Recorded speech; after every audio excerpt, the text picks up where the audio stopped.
Hello guys, today we'll go over the deck list for the starter deck, the Animal Kingdom Pirates Kaido.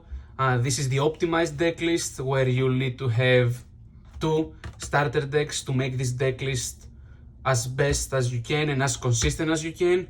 We all know that the purple deck suffers from consistency issues, so my goal is basically to make this list as consistent as we can. So without further ado, let's get into it. First of all, we have our leader card, which is Kaido himself. Not much to say about that. You can swing with 5k and then for 7 Dawn you can just give your opponent a free life point. So that is a good way to close the game every time. Now for the more Pirates line, we have the big Kaido, 4 of them, 9 cost. Swing for 10k, you have the Rush ability. 4 King, 4 Queen, and 4 Jack. These are usually the cards that you want to play. I'm playing 4 for every one of them because purple seems to be the most inconsistent deck and I'm trying to maximize that consistency. That is your late game closure that can get rid of some annoying blockers and it's a really good attacker. This is the MVP. Such a strong card. It works as a blocker. You draw 2 cards. One of the best cards in the deck.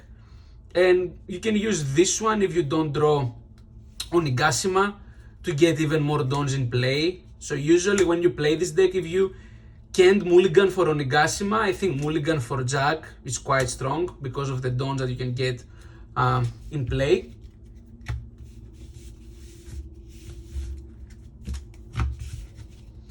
Now for the Tobiropo line, we have 4 Who is Who, 4 Sasaki, 4 Black Maria, 4 Ulti, 4 Page 1. Let's start with Who is Who. Who is Who is usually a card that you want to draw from your life points. Now, do you want to play Who's Who? I would say depends on the game and on the game state. Sasaki, you usually want to play Sasaki, especially in the early game to draw cards and increase your consistency. Otherwise, both of those cards is good holding for counters. Now about Black Maria, you can either hold it as a counter or you can play it as a blocker. Again, depends on the game state. Usually early game I'm just discarding the Black Marias because when I have more dons in play I can just play the Queen, who is just a better blocker. Ulti, not much to say, non-negotiable, your 2k counter, and if you decide to play you can use her ability and just summon one page 1. So in one turn you can have a 5k and a 6k body for 4 Dawn, basically. Again, I'm playing 4 of every copy in order to maximize the consistency. We don't play any bad cards here or any vanillas that you won't get, that you will not use as much. The whole logic is maximize the copy of each character you usually want to see, so we can make this deck as consistent as possible. And usually you also have a good matchup against blue with that ratio. Like blue cannot handle those 6ks and 5ks.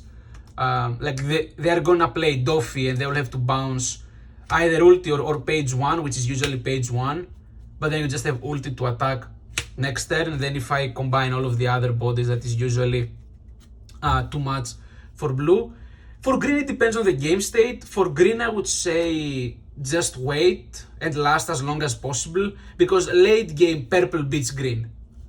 And about red, I don't have to say much. I don't think red is that good, but again for red also just play your game. I don't think there is much left to say. I don't think that purple has a bad matchup against red.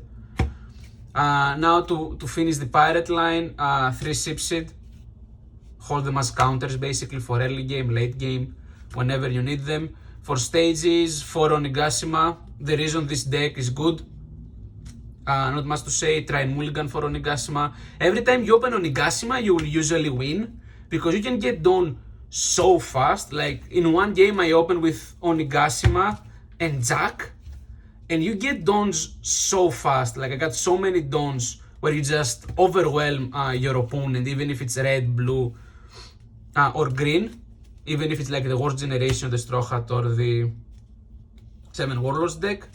Now for the events, we only play the useful ones. We play 4 Blast Breath, 3 Brachio Bomber. You usually want to draw this from your life points. You don't usually want to play this, like it comes up sometimes, but yeah, it depends on the game set. But usually if you have 6 or more Dons, Kaido or King are usually your plays in the late game, and Blast Breath is just your counter. Now about the matchups, as I said, I feel that we have a good matchup against the 7 Warlords of the Sea because of the big bodies that we bring on the table.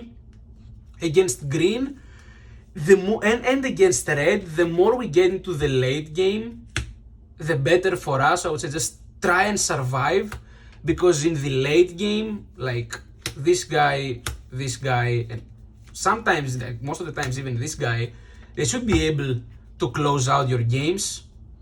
I think Kaido is a very good deck going forward, because even with the Romance Dawn new set, you get so many new cards. We get a new X-Drake, we get a new King, which is also really good, we get a new Kaido.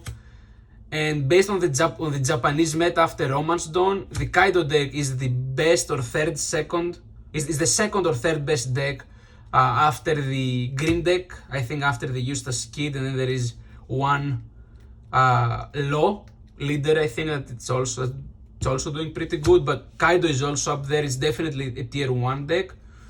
And I feel that after the new deck drops, you don't need to make like significant changes. Just get your Kaido King and then the X-Drake. And then I think there is also another 2k counter that's coming in.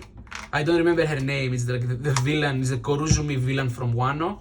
But yeah, this deck gets better in every way possible. It will keep being a tier 1 deck. So if you're considering buying this deck, you like the 4 Emperors, you like Kaido, I would definitely say go for it. Like this deck has future, this deck is really strong now, this deck can compete. In my opinion, this is the strongest deck right now. I mean, green is the best, but the issue is that people to counter green play blue. Like the latest online tournament was won by blue, by like the 7 Warlords, and Kaido has such a good matchup against the 7 Warlords. So yeah, I think this is a pretty solid deck. I definitely recommend buying, and I think that this deck has a lot of potential. So yeah, thank you very much for watching, and I'll see you in the next video.